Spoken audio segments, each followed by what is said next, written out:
Well, good morning. I have been fielding calls and trying to get ready at the same time, and sometimes that slows me down, which is okay. My team is out with people today, so I didn't have our normal weekly team call, and one of my Gainesville agents just moved to Naples to join us here in this market, so that's super exciting. But what I wanted to share this morning was that I actually didn't start really killing it in my business until I started asking for help. Oh my gosh. I don't know about anyone else, but literally, I am the girl. I am like the oldest of four, so I have three younger brothers. And I've just never been good at asking for help, even when it came to my business. So even though I came from a medical sales background and did not know what the heck I was doing in real estate when I first started, I don't know about anyone else, but I literally just did not want to ask for help. I just wanted to do it on my own because I felt like if I did it myself, then no one could ever take it from me and I wouldn't have to worry about anyone disappointing me or whatever else. But as soon as I let go of that and started asking for help and actually put myself in a position where not only did I want and need help, that I would actually receive the help that I needed. Oh my gosh, I just burnt my neck. God, freaking curly irons. That was the true game changer. So I'm curious, how many of you are building a business where you don't want help and you don't want to ask for help, or maybe you do want help, but you don't know where to get it? That was the other thing. I didn't know where to find the help that I needed. I didn't have really the support around me in the industry. And so that kind of doesn't make it easy either, right? And of course I was in my late 20s, so I was convinced that I could do anything on my own and that I could probably do it better than whoever else was doing it. And when I realized that the person I was learning from at that time didn't have any freaking systems and processes are in place. Hello, you can't just be successful just because you woke up and you're oh, I want to be successful. You actually have to put in freaking work, hard work. The kind of freaking work that is not always fun, right? But so all that to say, I have 3 tips that I'll share with you guys that really helped me in the growth of my business. And the first one was asking for help.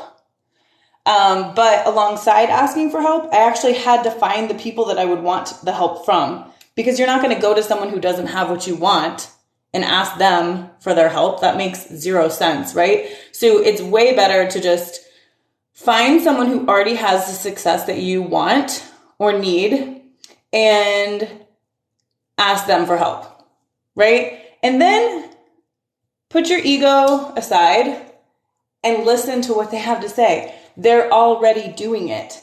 There is no reason to recreate a wheel. Maybe just roll it your own way, right? You have the wheel. They're giving you the wheel now. Now you just roll it in your own way, to the tune of your own drum, or the beat of your own drum rather, but you're still not making it up as you go. You're following what someone else has done. And if you can't find somebody, then ask somebody that is, kind of closer to what you have. So 1 is ask for help. 2, hire somebody to do the things that you're not good at.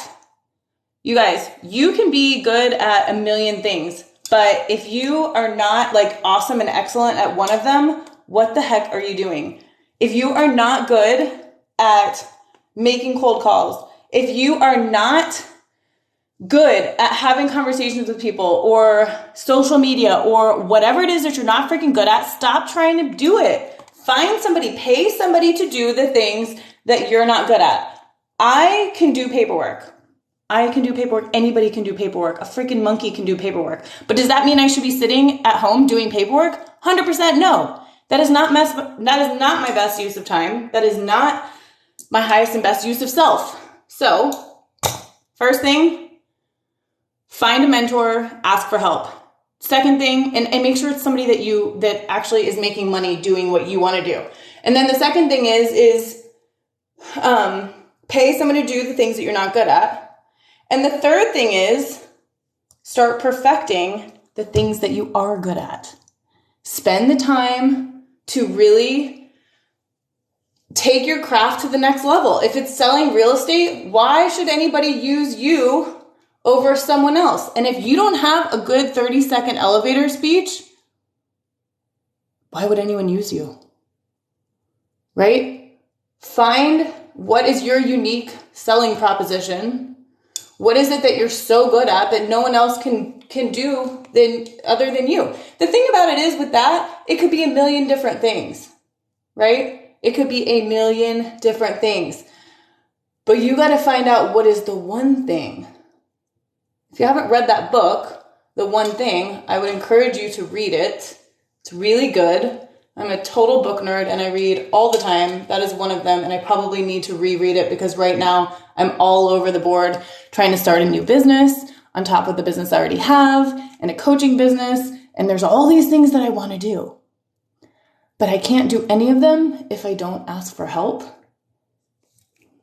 Help. Yeah. So like for my retreats,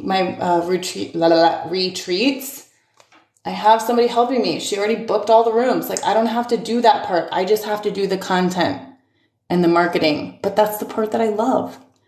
And with real estate, I'm working on finding someone to make my calls for me as an inside sales agent. Some people love to make phone calls and they love to do it on their own time. And so I'm going to pay someone to do that because that is not my highest and best use of time anymore. Opening doors isn't even my highest and best use of time anymore. But for 10 years, that's what I did. And now I want to help other agents get to the level that I am as they're ready. So I've got several agents that I'm working with now.